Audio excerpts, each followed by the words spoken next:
Story 1. This is truly my first post, but I have a journey to share which I believe can help you. I am 30. I graduated college in 2012 with 150k debt, repayment to begin in 6 months. Applied for over 100 jobs and got one call back for a 20k, cold calling sales job. I take said job. At first I am homeless, living out of my car 1971 Pontiac Ventura. I ask for territory in Alaska and Hawaii so I can stay at work until midnight and sleep in the office during winter. My journey took an interesting turn. I developed a macho attitude of do whatever it takes. I got very good at sales, was able to make enough money to rent a house and get a reliable car. Though at the expense of my physical and mental health, smoking, dipping, energy drinks, alcohol, up late, up early, no exercise. My health declined so bad that by early 2013 I was diagnosed with severe heart problems and quit my job. I had saved up 26k and decided to take time off. During this period I was arrested twice and woke you in a ditch on the highway. I kept drinking until one day I decided to change. So by now we are approaching the end of 2013 and I am running out of money. I finally asked for help. I knew a couple of people from a past life, college, who were hardcore vegan, spiritual types. I went to them and asked for help. They took me into the woods for 2 weeks. No phone, food, internet. We went in with a duffel bag full of fruits and vegetables. They starved me, then slowly introduced fruit juice, then vegetable juice. We meditated and did yoga each day, and I also began journaling. For the first time in my life, I could hear my inner voice. Needless to say that after 2 weeks I get so good I committed to staying the course for 1 month. Discipline is easy when the rewards are so obvious. Improvement in health and removing all distraction and developing a support network for only 2 weeks is enough to change momentum. But friend, this was just the beginning of the long journey filled with emotion and ups and down. I come home from said trip enough to get a job immediately because now I am out of money. Anxiety starts to kick in, but I now have a practice to breath through it and cultivate inner wellness. First start with the body. When you feel good, move to the mind. Then use the breath to connect the two. I highly consider finding a yoga teacher you like and ask for an apprenticeship. Or seek therapy. 2014 I get a job. I start entry level. I begin reading and journaling daily. I remove all social media. I start cooking and exercising regularly. My happiness begins to increase. I spend lots of quiet time with myself. Women and men start to come to me asking for advice about health and wellness as they see me bringing a packed lunch every day and drinking funny teas.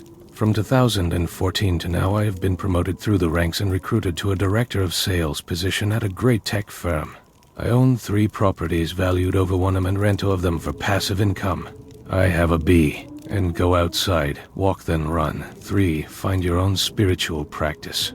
4. Focus on your health and well-being and the rest will fall into place. Trust the universe and do your best. 5. Support from friends and family. It asks time to reach back out to those people you quit talking to and ask for their help. Tell them what you told us. 6. It is easier to make positive decision when you feel good. So get to work. Feel free to message me if you want more details on my approach. I am also the MA director for a non-profit where we accept students into a mentorship program for change. Love Why All Story 2. Born in 1992. Lived in a small farmhouse until I was 4 or 5, when we moved into a small town on the outskirts of a larger city. Began school in this little town, and as time went on, my parents began to fight. They both became dependent on non-prescribed prescription drugs, and Dad broke his 12 years of sobriety to deal with Mom. In the midst of all this, my sister, half-sister from my mama's previous marriage and 7 years older than me, moved out and into her boyfriend's house, and eventually to her father's house, which is much further away. In the middle of my 4th grade year, Dad and I left to live with his mother out in the middle of nowhere.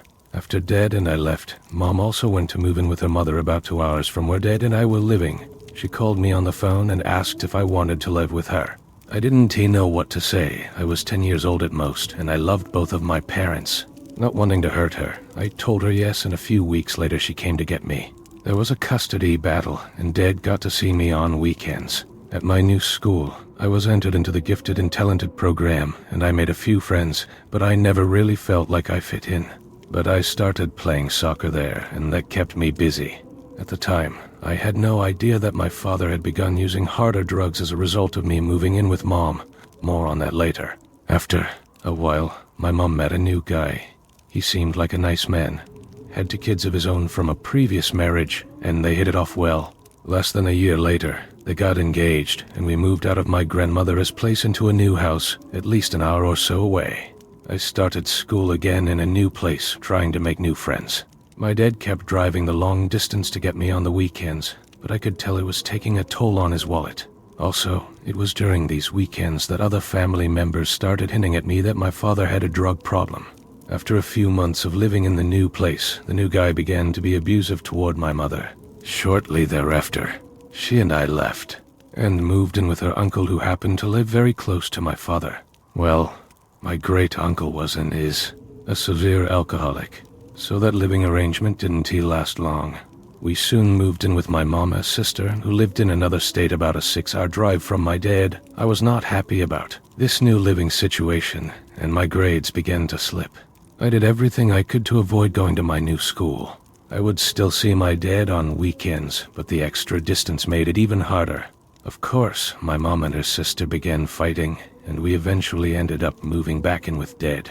This was when the drug problem really came to light, as both he and Mom started doing the drugs together. This situation was toxic at best, and soon they began fighting again as before, to the point that they were physically aggressive toward one another. I tried to ignore it as much as I could, and just focus on doing well in school, but it was hard. Eventually, Mom moved back in with her mom. There was another custody battle, and my grandmother, Dad's mom, was awarded custody. From there, things were relatively speaking calm until around my sophomore year of high school. I had been getting great grades, participating in the academic team, etc.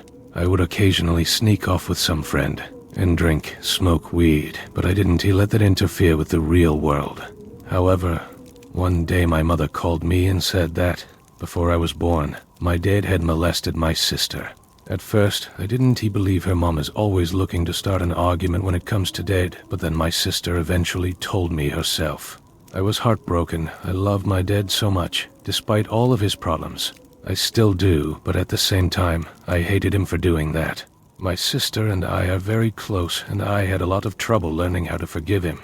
He ended up spending 3 years in prison, missing my high school graduation, and only recently got out. We've been in contact and have seen each other a few times, but it's hard.